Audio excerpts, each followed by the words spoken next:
So the first time I came to Flyover, it was right after they opened, and I sat down there at the end of the bar, and every single dish I had was awesome. And I know that this wood-burning oven behind us has a really big part to play in developing flavors on your menu. Yeah, it's one of the few ways I like to cook the most. Like growing up, I was a Boy Scout, so I cooked all the meals for our troop and everything, and it was mostly fire, and when I wasn't, it was propane stove.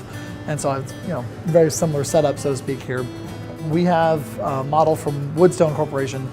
They're one of the best ones in the country, like that's domestically made.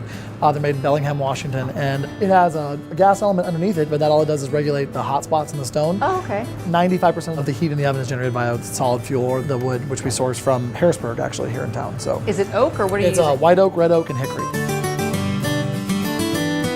The flavor from this obviously is more subtle than if you were smoking. Exactly. Smoking is where you have a small or a very sealed chamber that has low temperature and a lot of smoke. This is high temperature, a lot of smoke, but also the smoke's ventilated very quickly. If not, the fire goes out and you have no heat. So. And it's very toasty. I can feel the heat from here. We keep it anywhere between 675 degrees to 725 degrees. It just kind of depends on the items that are on the menu. Some react better to higher heat, some react a little better to lower heat, so we kind of just take an average and shoot for that.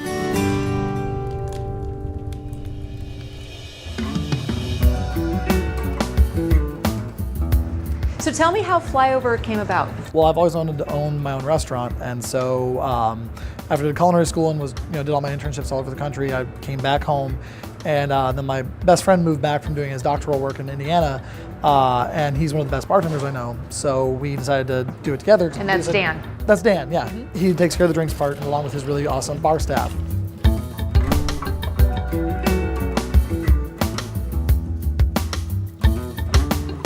We didn't have the name yet, but we came up with the concept of really showcasing food and product from the Midwest.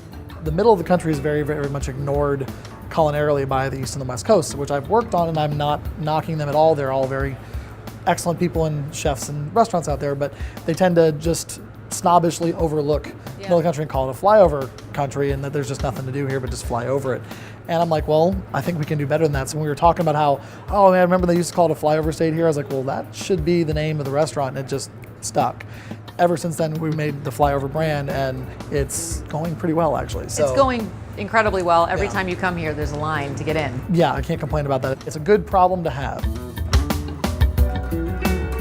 So when you put the menu together, what was kind of the inspiration? The inspiration was actually family dining, actually, like when you go out to a restaurant or even at home, like when you're sitting around with family and friends, and then how can we take that approach, make it restaurant worthy, and then also take like the ideas of, say, like meatloaf or macaroni and cheese and make them things that are approachable yet different at the same time, that makes you look twice at something you see all the time. Our macaroni and cheese is macaroni and cheese, but it's made with Prairie Breeze out of Iowa. It's all semolina noodle. We use Patchwork Farms bacon, which is local, and it's baked in the wood fire oven.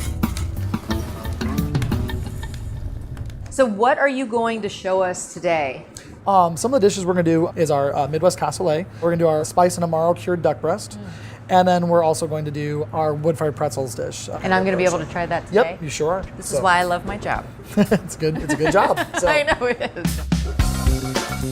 Our Midwest cassoulet. We have our black Italian kale, and then we have our homemade duck confit. We have a stew that we prepped up that is tomatoes and andouille sausage, onions, celery, carrots, fresh bay leaf, braised white beans, and some smoked pork belly. We use a little bit of just toasted breadcrumb, and a tiny bit of Parmesan. We drizzle just a little bit of cold pressed olive oil, and then this goes straight in the oven. While the cassoulet is in there cooking, we're gonna do our soft pretzel dish. This is our best-selling dish, and so we make these little cheese portions. It's a mixture of Boursin cheese, which is a triple cream gourmet cheese with herb and garlic, and cream cheese. And then we just pop it right next to the fire. It's Canadian Bakery's pretzel sticks. While the cheese is cooking, we warm the pretzels up next to it.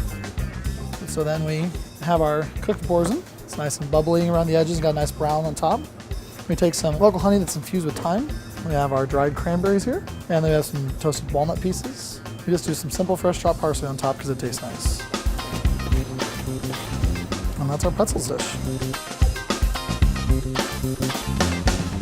And then our cassoulet should be ready. We drizzle just a little bit more of this cold pressed olive oil on top.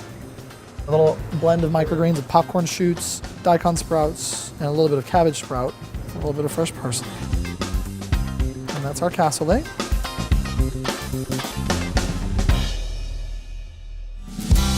We'll do the duck breast next. So we take Maple Leaf Farm duck breast and we make a spice rub of sumac, pepper, garlic, orange zest, and Amaro Montenegro. We cure it for a couple days and it goes skin side down and it gets tucked by the fire. And the duck breast will be about good medium rare when it's all said and done, and it takes less than 10 minutes. Then we get some diced up zucchini and yellow squash.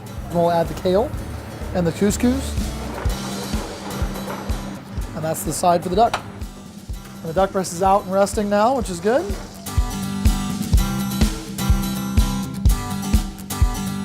And then on top of it, we have a sesame lime vinaigrette that we make. We have some pretty sunflower sprouts. And that is our duck dish.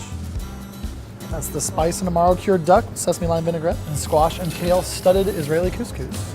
Those are our 3 plates.